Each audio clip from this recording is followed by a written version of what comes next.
Muito bom dia! Sejam todos bem-vindos, bem-vindas a mais um vídeo aqui do canal Futebol e Outras Coisas. Aqui quem vos fala é o amigo de sempre, Carlos Macário, falando de um remoto ponto aqui de Juiz de Fora, no estado das Minas Gerais. Como estão vocês? Espero que estejam todos bem, com saúde. Galera, é uma Copa marcada por muitas viradas e muitas emoções, como já dizia o rei Roberto Carlos. E, como já dizia o grande narrador Rogério Vogan, que está fazendo uma falta nessa Copa, o futebol é a arte do possível. E, galera, quantas emoções, quantas viradas nesta Copa do Mundo. Ah, Copa do Mundo, sua danada. Gente, no vídeo de hoje, eu vou dar fazer as minhas observações sobre os jogos de ontem e de hoje do Mundial, tá bom? Vou começar falando sobre a seleção mexicana. Essa seleção tão simpática que adora, venera o futebol brasileiro. O mexicano tem paixão pelo futebol brasileiro, sobretudo porque nós conquistamos o tri lá em 1970, com um desfile dos nossos grandes e eternos craques, Pelé, Jairzinho, Rivelino, Tostão, Gerson, Clodoaldo, Piazza. Os mexicanos são simplesmente encantados com o Brasil e com o futebol brasileiro. E uma grata e excelente notícia e surpresa: o México quebra um tabu de 40 anos, gente. Desde a Copa do Mundo de 1986, quando eles bateram a Bulgária por 2-0, o México não vencia um jogo de mata-mata. E lá se foram 40 anos de tabu pelo espaço. O México venceu o Equador por 2-0 com gols de Quiñones e Raul Jiménez. Sempre eles brilhando, hein, galera? E o México avançou para as oitavas de final e vai pegar a Inglaterra. O English Team passou como um furacão pela seleção do Congo, mas foi difícil, foi uma partida dura. O Congo fez valer essa vitória inglesa, viu? De virada por 2-1, o Congo abriu o placar logo aos 7 minutos, com se pegar aos 7 minutos, né? Só que aí, gente, quem tem Harry Kane, né? O furacão, o Hurricane, como ele é conhecido pela torcida inglesa, guardou mais 2 gols, chegando a 13 em mundiais, superando nada mais, nada menos que Sua Majestade, o rei Edson Arantes do Nascimento, Pelé. Harry Kane agora atinge a marca de 13 gols em mundiais, tá? Ele fez os gols da virada aos 30 e aos 44 do segundo tempo, galera. O Congo fez um jogo duríssimo contra a seleção da Terra da Rainha, né? E agora teremos México contra a Inglaterra. O vencedor desse jogo pega o vencedor de Brasil e Noruega.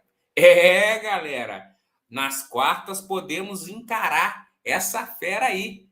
Podemos ter um furacão no nosso caminho, mas que o furacão não passe de uma leve brisa, tá? Essa que é a minha torcida, mas vai ser um jogo duro. Caso a gente tenha um Brasil e Inglaterra nas quartas, assim como em 1970 e assim como em 2002, 2 vezes a Inglaterra no nosso caminho, 2 vitórias e 2 títulos. Quem sabe não é um presságio? Sinais, sinais. Galera, eu vou falar sobre esse jogo aqui. Bélgica e Senegal. uma virada épica e gigante da seleção belga, que garantiu os Diabos Vermelhos, como eles são conhecidos, né? Garantiu os belgas também na próxima fase. Mas, Senegal! Senegal!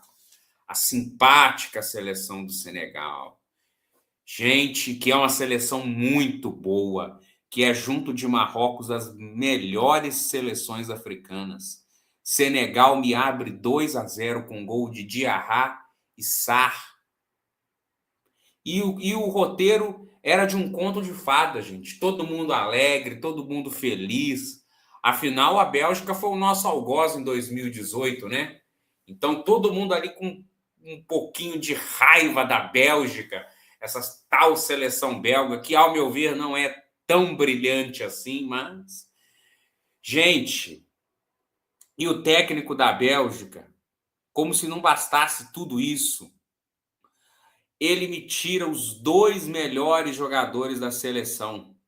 Ele me saca o Jeremy Doku, ponta do City, grande destaque do City, e o De Bruyne, que não gostaram das substituições, tá?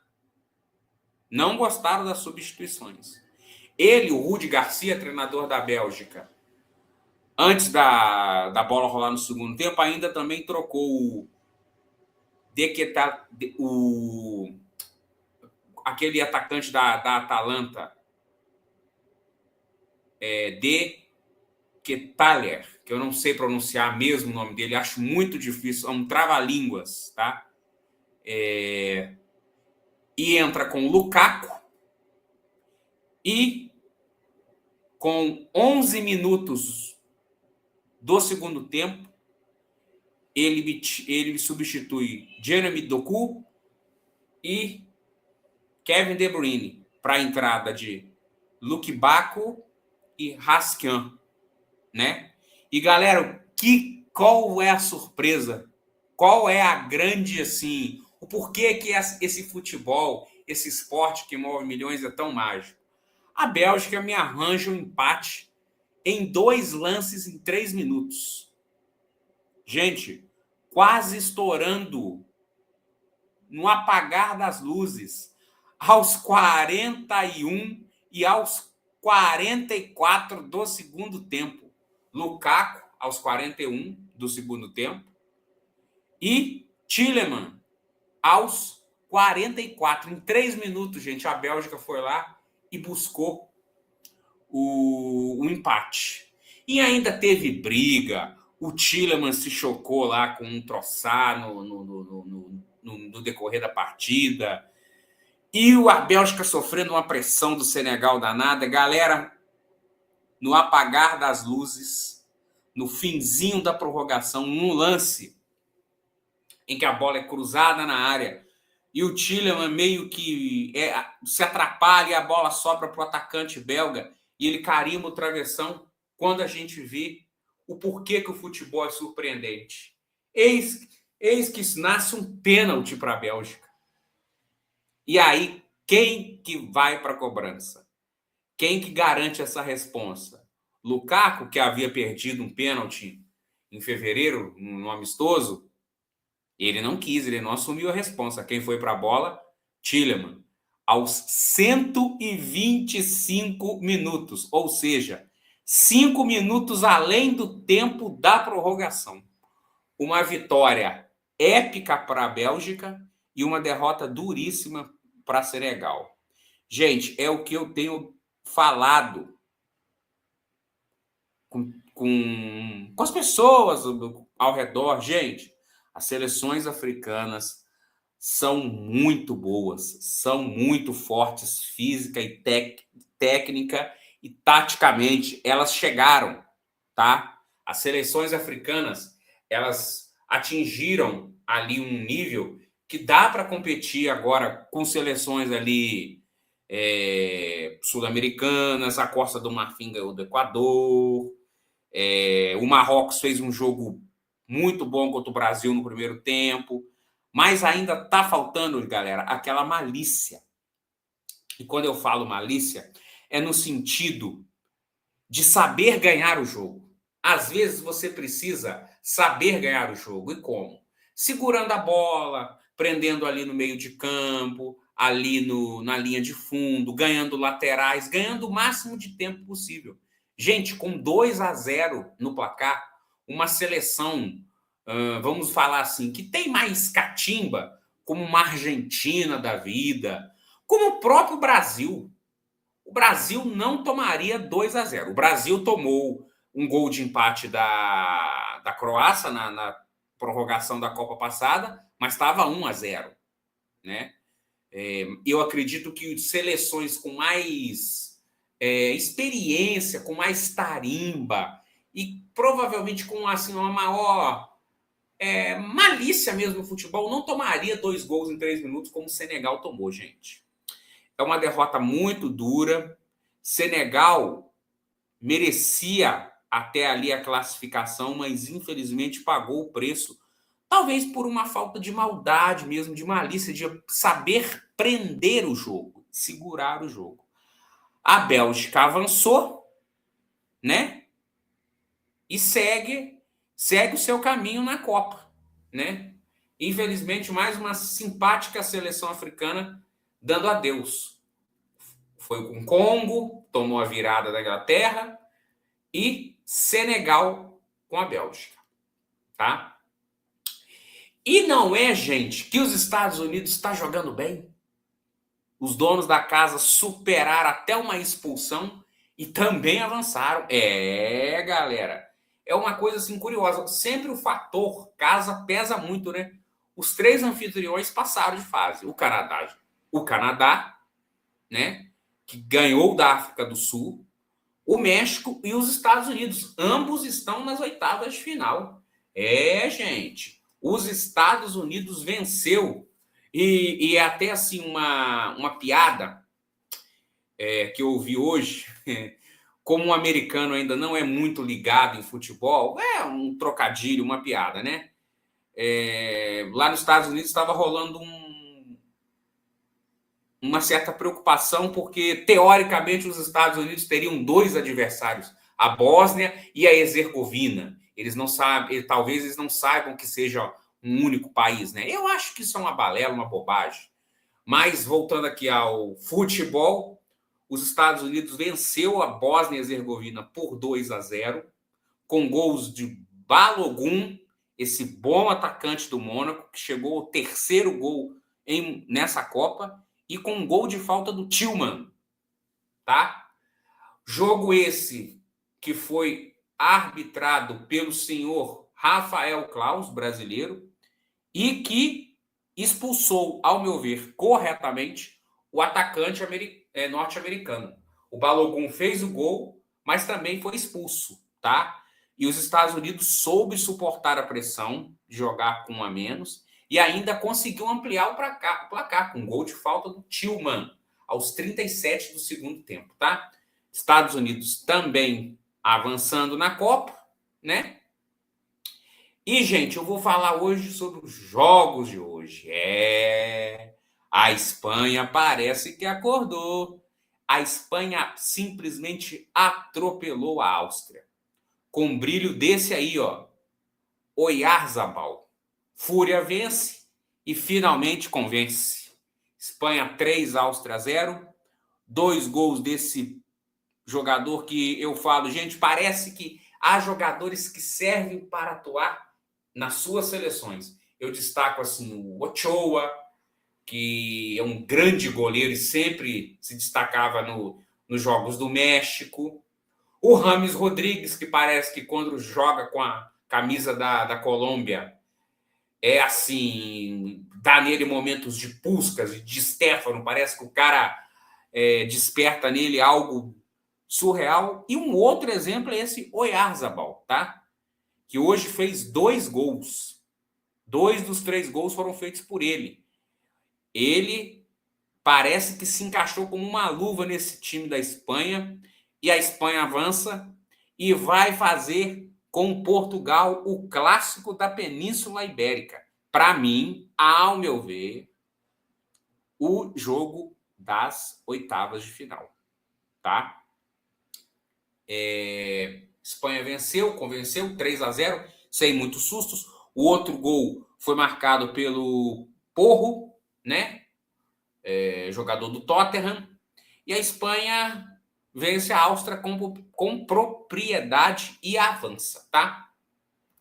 E, gente, precisamos falar sobre esse jogo. Com muita emoção e no coração, Portugal se classificou.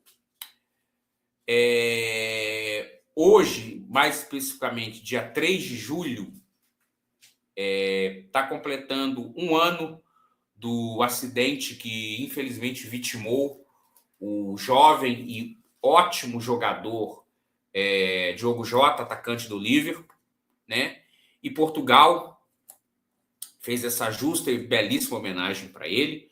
Portugal venceu a Croácia, ao meu ver, o melhor jogo dessa fase de 16 avos. E por que não um dos melhores jogos da Copa até aqui?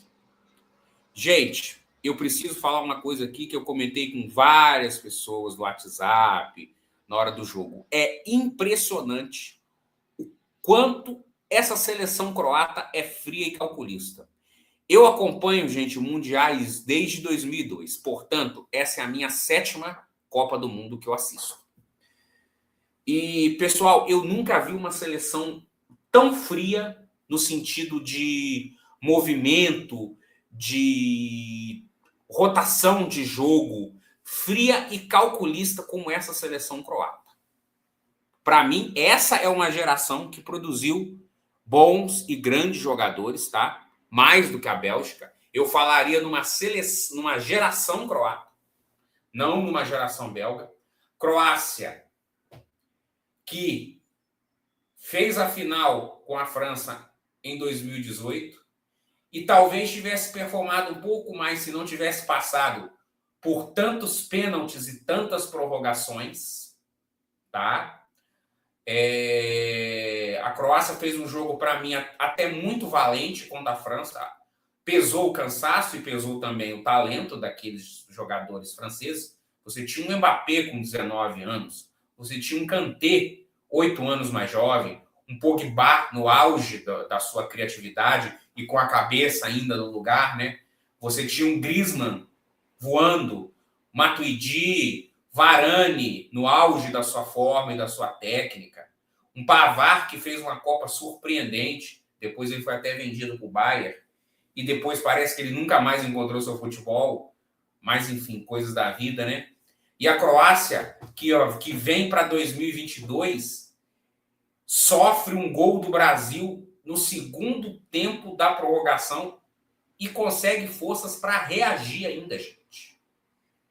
Empatar e passar do Brasil nos pênaltis. Gente, no final do vídeo eu vou citar a Croácia, tá? Que fez um jogo muito, mas muito inteligente e valente contra uma seleção de Portugal que, ao meu ver, era a favorita, mas que não performou legal. E eu preciso citar aqui alguns dados, né? O que eu observei, gente? Portugal sofre muito com bolas e transições. Há um espaço entre a defesa e o meio de campo. Então, se Portugal jogar dessa forma e encarar a Espanha como ela encarou a Croácia, ela pode ter problemas com o Yamal, com o Nico Williams, com o Oyarzabal, que são jogadores rápidos e de transição, tá? Como foi o jogo, galera? A Croácia, surpreendentemente, abriu o placar aos 8 minutos do primeiro tempo com o Perisic, que é o maior artilheiro agora da seleção, que é o terceiro maior artilheiro da seleção croata. Portugal, a Croácia chegou a abrir 2-0 no placar com gol de Vlasic, mas foi anulado. Então, gol anulado, 1-0. Portugal empata o jogo no que seria um golaço de Cristiano Ronaldo, mas ele estava com meio tronco à frente. Mais uma vez, esses impedimentos, gente, de meio tronco, de um joelho à frente, esses impedimentos tecnológicos. Vocês vão falar comigo, mas é impedimento. Gente, não é tanta vantagem assim para o atacante estar com um tronco à frente, um joelho à frente, uma ponta de chuteira na frente. Aí, a Croácia, no momento de total desatenção, me comete um pênalti.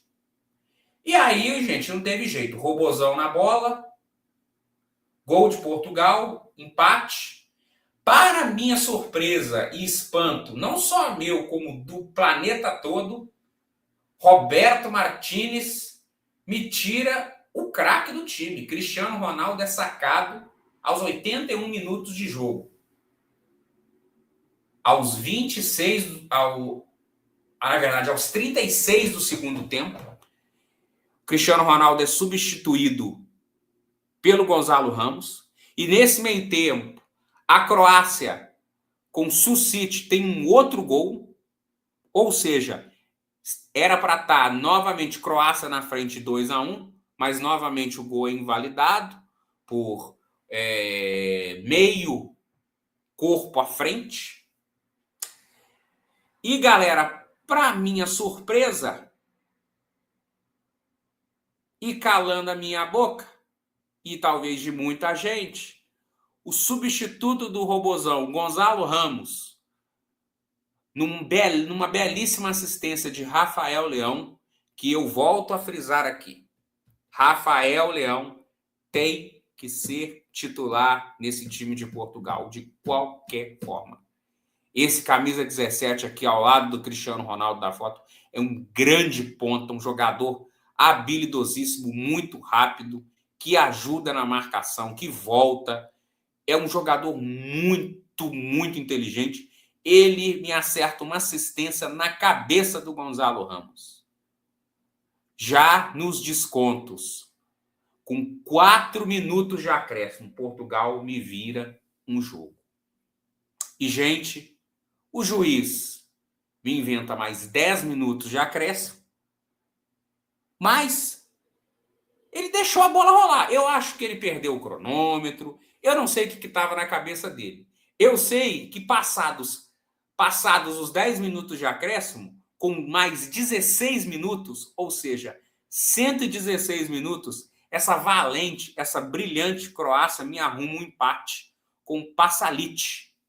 Mas ele, o jogador que dá assistência para ele no lance do gol, estava realmente bem à frente e o gol foi invalidado, infelizmente, gente. Então, galera, foi um 2-1 com 4 gols anulados.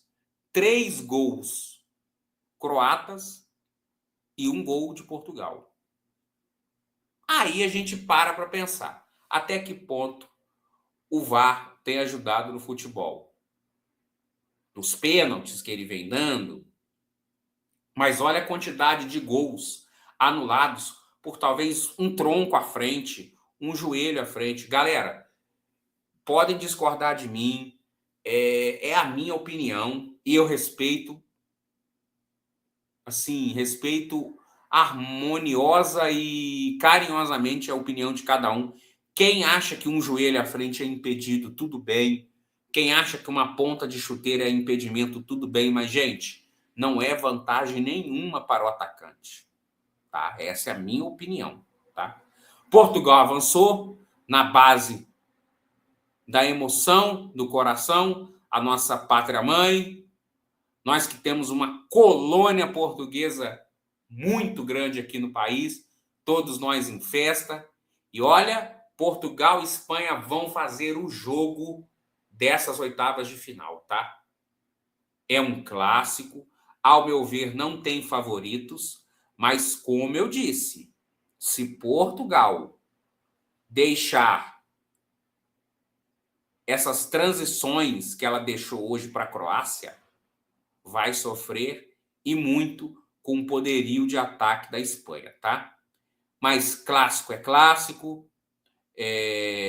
tudo pode acontecer e eu não me surpreenderia com uma classificação portuguesa diante da Espanha, tá?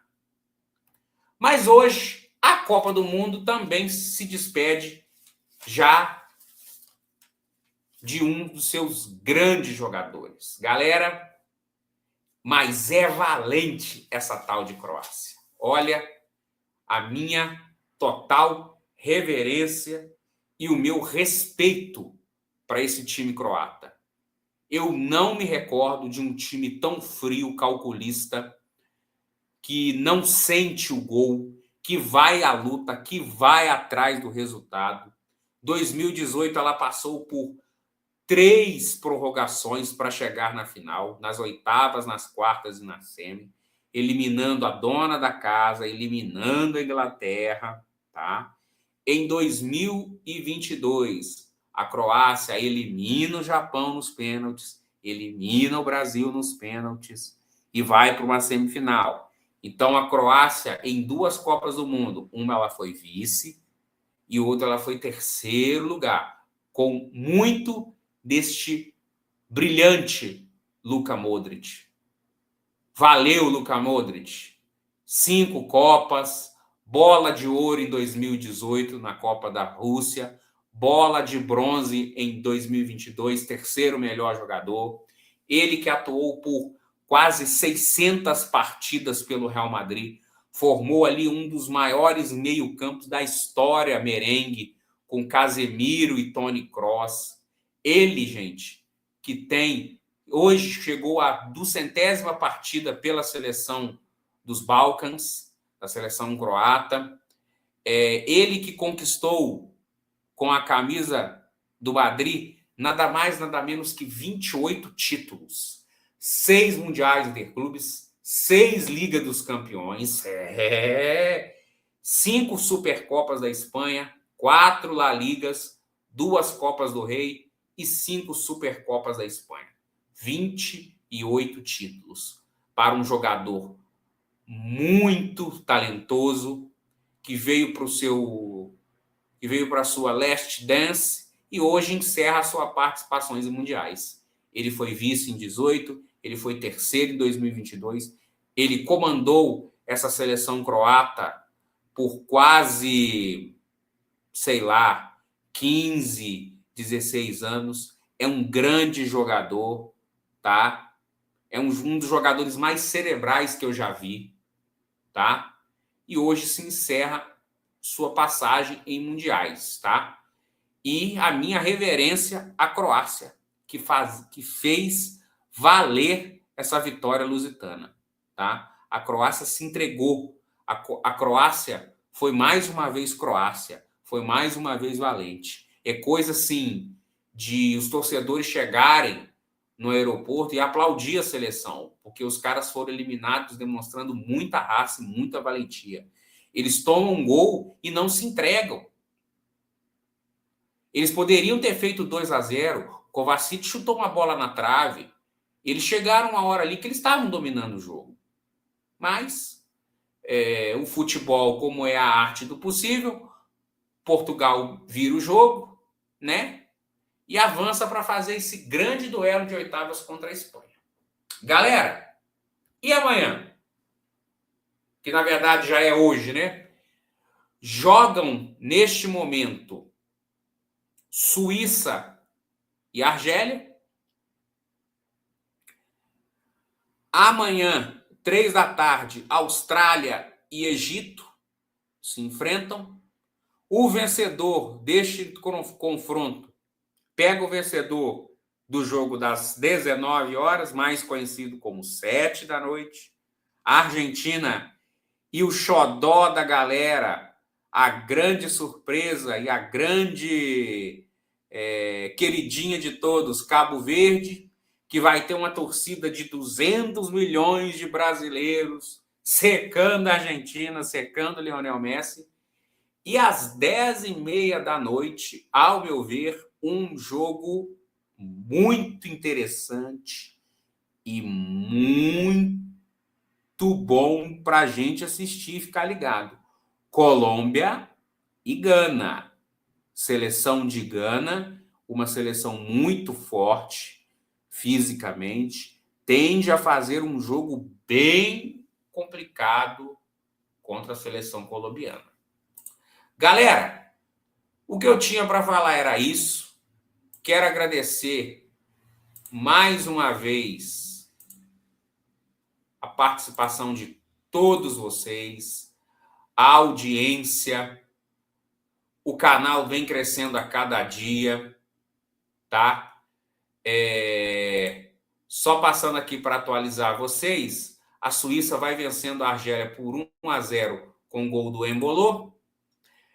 Hoje, no momento do abraço, eu quero deixar aqui o meu abraço ao meu grande amigo John, lá do Nordeste, se inscreveu no canal. Amigo este que eu conheci lá na Polônia. Já vai fazer 10 anos que a gente se conheceu, lá na Jornada Mundial da Juventude, lá na Cracóvia.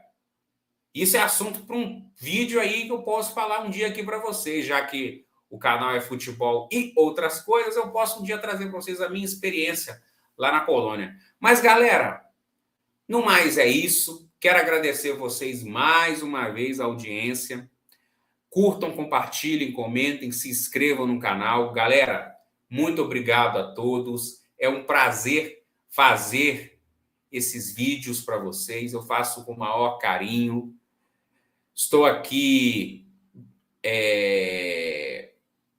aguardando vocês. Quem quiser gravar uma live comigo, me chama no WhatsApp, me chama no Instagram, me chama no YouTube, comenta: Carlos, quero participar com você ao vivo, não tenho vergonha. Ou às vezes você que tem vergonha também, perca ela e venha também participar comigo, vai ser um prazer. Galera, no mais é isso.